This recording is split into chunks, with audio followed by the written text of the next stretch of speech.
Vous commencez à saisir un mot sur une ligne mais que celui-ci se trouve être trop grand, vous devez sûrement vous en rendre compte que celui-ci s'insère automatiquement sur la ligne suivante. Sachez qu'il est possible de gérer la coupure des mots afin donc de gagner un maximum de place sur une feuille. Donc pour activer cette coupure de mots, vous allez vous rendre en haut dans l'onglet Mise en page. Je clique ici sur Mise en page, puis sur l'outil coupure de mots.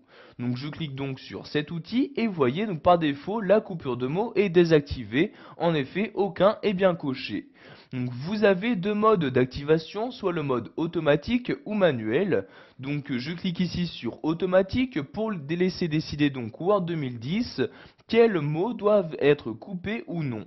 Donc par exemple ici nous allons nous rendre ici tout simplement sur le premier paragraphe et voyez le mot servante a bien été coupé.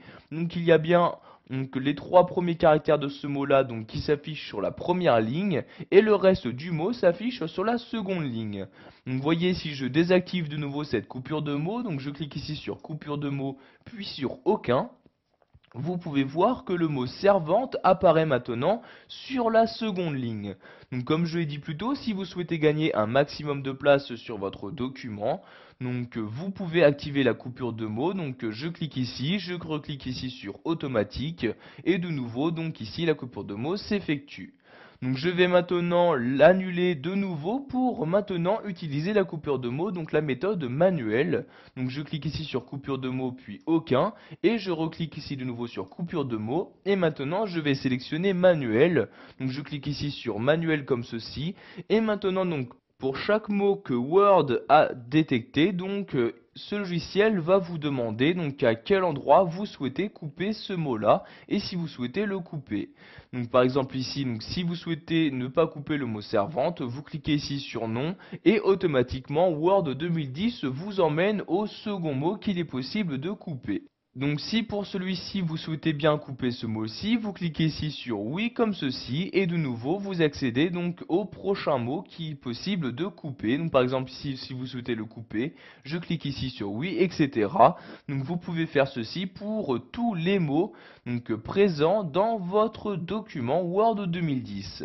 Donc une fois que vous souhaitez arrêter donc de couper les mots, vous cliquez ici sur annuler et donc les modifications apportées donc sur la coupure de vos différents mots ont été enregistrées. Donc par exemple ici pour le mot vestibule, la modification a bien été enregistrée. Donc, pour finir, nous allons voir comment configurer cette coupure de mots. Donc je reclique ici sur coupure de mots et je clique ici sur options comme ceci. Donc si vous souhaitez activer par défaut la coupure automatique pour chacun de vos documents, donc pour chaque document que vous allez créer sous Word 2010, vous cochez ici cette case-là. Si vous souhaitez également effectuer une coupure de mots pour les mots se trouvant en majuscules, vous pouvez également cocher cette case-là. Vous pouvez également gérer la taille de la zone de coupure, qui est par défaut de 0,75 cm, et également limiter ou non le nombre de coupures consécutives. Vous voyez par exemple, par défaut, cette valeur est illimitée. Après avoir changé toutes ces valeurs, vous cliquez ici sur OK pour appliquer vos changements et les modifications s'apportent automatiquement. Donc par exemple ici, la coupure de mots a été effectuée sur tous les mots possibles donc dans mon document. Voilà, vous savez maintenant comment gérer la coupure de mots sous Word 2010 en utilisant la méthode manuelle et automatique.